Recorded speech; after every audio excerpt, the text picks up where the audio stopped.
আসসালামু আলাইকুম। আজকে রৌদ্র খুব বেশি। আমরা এক বাইক নিয়ে দাঁড়িয়েছি। এই দেখুন আজকে গরমে একটা শরবত শরবত খুব বিক্রি উঠেছে, ভালো হবে না? শরবত খুব তৈরি গ্লাস বেচো 10 টাকা। আমরা একটা গ্লাস খাওয়া নাকি বলি বাবা? অবশ্যই। একটা 5 টাকা একটা গ্লাস দেবো সিঙ্গেল।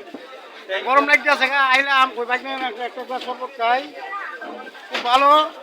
বুঝলেন, অতিরিক্ত গরম আজকে রৌদ্র যেহেতু ঈদের রাত, আমার দেখা মানুষ এর মধ্যে খুবই করতেছে, বুঝছেন? যে বেটা ভালো শরবত। ও যে আপন তো ছেলে ভালো। হ্যাঁ, গ্যাং ম্যাং ছেলে। নেও বাইক না আরো তুই বুঝছিলাম ভিডিওটা বললাম।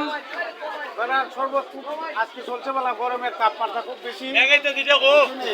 না বৃষ্টি নাই, আজকে বৃষ্টি আসে নাই, খুব গরম খুব বেশি। মানুষে এদের মধ্যে মার্কেট করতে আইছে এত গরমের মধ্যে, খুব হেভি গরম ভাই। যারা প্রবাস থেকে দেখতেছেন ভিডিওটা ভালো লাগবে। দেখছেন অনেক মানুষ, হাজার হাজার মানুষ।